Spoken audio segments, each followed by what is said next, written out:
നമ്മുടെ കാലുകൾ തളരില്ല, നമ്മുടെ ശക്തി ക്ഷയിക്കില്ല, നമ്മുടെ ശക്തി ക്ഷയിക്കില്ല.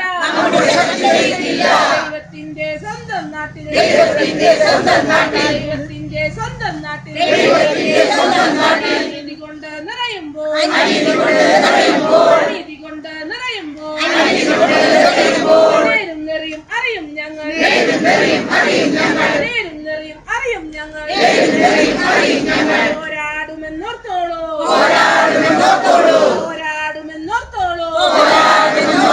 മതേതരം മതേതരം മതേതരം ഭാരതം, മതനിയമം വേണ്ടേ വേണ്ട, മതഭരണം വേണ്ടേ വേണ്ട. ഞങ്ങളുടെ പൊന്നാട്ടിൽ, ഞങ്ങളുടെ പൊന്നാട്ടിൽ വരുവിൻ സോദരരെ, ഒന്നായി ചേരാം. നമുക്കറിയാമെന്ന് നമ്മൾ ന്യൂസിലെല്ലാം കേട്ടിട്ടുണ്ടാകും. നമ്മുടെ പ്രതീക്ഷ ഉയർന്നുകൊണ്ടിരിക്കുന്നു എന്നത് തന്നെയാണ്.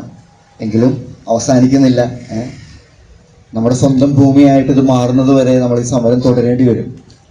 അതിനുവേണ്ടി ഒരു കണ്ണിയായിട്ട് മാറിയ 7 പേർക്കും, നിരാഹാരം ഇരുന്ന 7 പേർക്കും പ്രത്യേകമായിട്ട് നന്ദി പറയുന്നു. നിങ്ങളുടെ ഈ സമയം ഇതിനു വേണ്ടി മാറ്റിവെച്ചതിനും അതോടൊപ്പം തന്നെ ഇവിടേക്ക് കടന്നു വന്നിട്ടുള്ള എല്ലാവർക്കും പ്രത്യേകമായിട്ട് നന്ദി പറയുന്നു. നിങ്ങൾ അറിഞ്ഞിട്ടുണ്ടാവുമെന്ന് വിചാരിക്കുന്നു.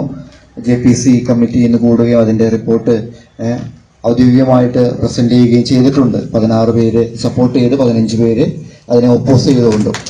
അപ്പോൾ അതിന് അതോടൊപ്പം തന്നെ ഒരു കുറച്ചേട്ടന്മാർ ലഡ്ഡുക്കെ ആയിട്ട് വന്നിട്ടുണ്ട്. ഇത് സന്തോഷത്തിന്റെ തുടക്കം മാത്രമാണ്. ഇനിയും ലോകസഭയിൽ ഈ ബില്ല് അവതരിപ്പിക്കണം. അതെന്നാണ്? ബഡ്ജറ്റിന്റെ സമയത്താണോ അതോ ശീതകാല സമയത്താണെന്ന് ചിലർ പറയുന്നു, ചിലർ പറയുന്നു ബഡ്ജറ്റിന്റെ സമയത്ത് ഉണ്ടാകും, നേരത്തെ ഉണ്ടാകും എന്ന് പറയുന്നു.